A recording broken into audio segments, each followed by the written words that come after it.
Good morning students. ఈరోజు మనం క్లాసులో సెకండ్ ఆర్డర్ లీనియర్ డిఫరెన్షియల్ ఈక్వేషన్స్లో టాపిక్ గురించి డిస్కస్ చేస్తున్నాం. అందులో previous question papers JNTU GV, JNTU HE, JNTU K, JNTU A పేపర్స్లోనైనా సరే ఖచ్చితంగా ఉండే second order linear differential equations questions. కాబట్టి ఈ క్వశ్చన్స్ అన్నీ మనం బాగా నేర్చుకోవాలి. నేర్చుకున్నట్లుగా సక్సెస్ అయ్యే అవకాశం ఉంటుంది. ఓకే, కాబట్టి ఇందులో ఈ క్వశ్చన్ ఏ ఫార్మాట్కి సంబంధించింది? F of D into Y equal to Q. F of D into Y equal to Q. ఈ క్వశ్చన్ ఎలా సాల్వ్ చేస్తాం? If Q equal to 0 and if Q does not equal to 0. If Q equal to 0 అయితే only general solution YC మాత్రమే find out చేస్తాం. Okay, అర్థమైంది అనుకుంటాను. మళ్ళీ ఇంకొకసారి చెప్తాను. F of D into Y equal to Q ఫార్మాట్లో Q value does not equal to 0 అయితే, Q does not equal to 0 అయితే వైసీ ప్లస్ వైపీ కనుక్కోవాలి. ఇఫ్ క్యూ ఈక్వల్ టు 0 అయితే ఓన్లీ వైసీ మాత్రమే ఫైండ్ అవుట్ చేయాలి. కానీ క్వశ్చన్స్ ఇంతకుముందు question క్లాస్లో మనం నేర్చుకున్నాం. ఆ క్వశ్చన్స్ అదే విధంగా నేర్చుకోవాలి. ఓకే, కాబట్టి మనం first given linear differential equation F of D into Y equal to Q ఫార్మాట్లో ఉంది ఈ క్వశ్చన్. హియర్ కావాలండి, here q, if q does not equal to 0, given if q equal to 0, then we find only cf, then we find cf only.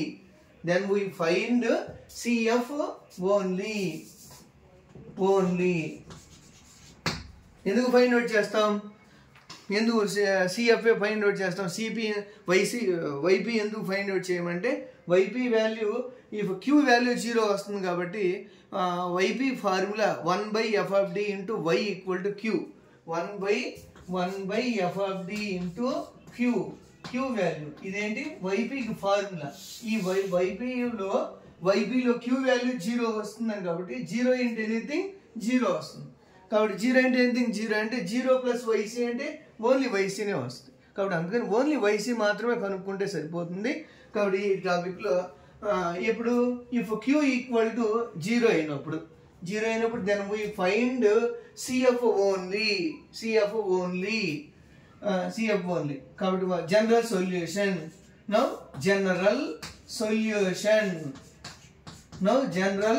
Solution y equal to CF plus pi.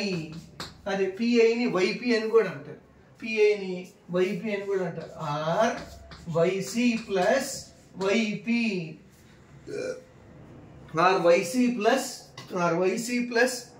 అని కూడా అంటారు. కాబట్టి YC plus వైపీని మనం find out చేయాలి. కాబట్టి ఇందులో మనం first CF PI find out చేయాల్సిన పని లేదు. ఎందుకంటే పిఐ వాల్యూ 0 వస్తుంది కాబట్టి ఫైనల్గా మనం ఏం ఫైండ్ అవుట్ చేయాలి? ఓన్లీ సిఎఫ్ మాత్రమే ఫైండ్ అవుట్ చేస్తే సరిపోతుంది. సిఎఫ్ అంటే ఓన్లీ వైసీ. ఓకే, కాబట్టి given differential equation F of D into Y equal to D square minus 2d plus 10 into Y. Okay, ఇప్పుడు మనం ఇక్కడ ఏం చేయాలంటే ఆక్సిలరీ ఈక్వేషన్ మనం రాయాలి. ఆక్సిలరీ ఈక్వేషన్ అంటే ఎందుకని మనం ఇదంతా ఎందుకు చేస్తున్నాం? టు ఫైండ్ వైసీని ఫైండ్ అవుట్ చేస్తున్నాం. వైసీని ఫైండ్ అవుట్ చేసే ముందు మనం ఏం చేయాలి? ఆక్సిలరీ ఈక్వేషన్ ఫార్మాట్లో రాయాలి. నౌ ఆక్సిలరీ ఈక్వేషన్ అంటే F of D equal to f of m, put d equal to m only m values రాయాలి, equal to 0. This implies m square minus 2m plus 10 equal to 0. m square minus 2m plus 10 equal to 0. ఇప్పుడు మనము ఇది given equation అనేది quadratic equation కాబట్టి direct roots find out చేస్తే సరిపోతుంది. కాబట్టి roots find out చేస్తాం. రూట్స్ ఫైండ్ అవుట్ చేస్తే 10, 2 నంబర్స్ మల్టిప్లికేషన్ చేస్తే ప్లస్ 10 రావాలి. వాటిని యాడ్ చేసినా సబ్ట్రాక్టింగ్ చేసినా -2 రావాలి. How to get m square minus 2m ఎలా వస్తుంది?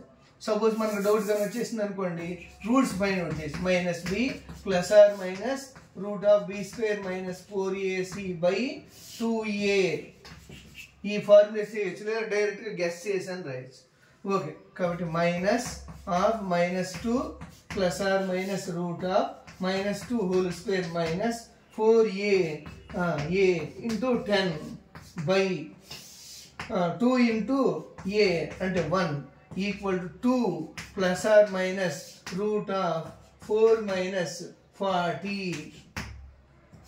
By 2 equal to 2 plus or minus root of -36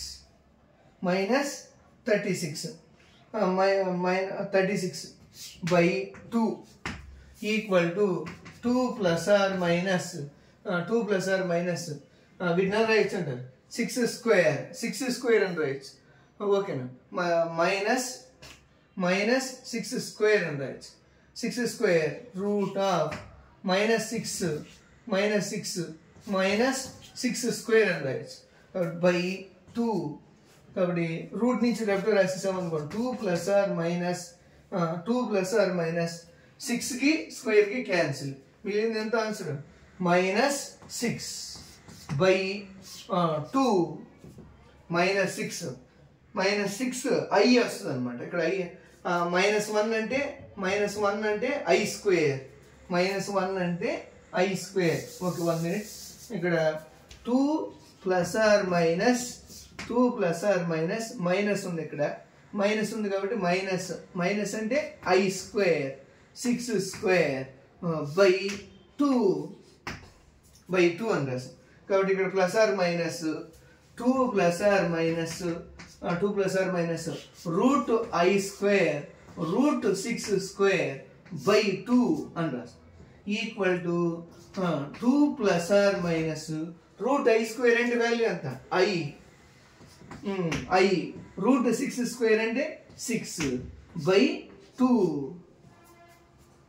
కాబట్టి దీన్ని సింప్లిఫై చేసాం అనుకోండి, సింప్లిఫై చేస్తే ఎంత వస్తుంది answer 2 plus 6i by 2 and 2 minus 6i by 2 వచ్చేసింది.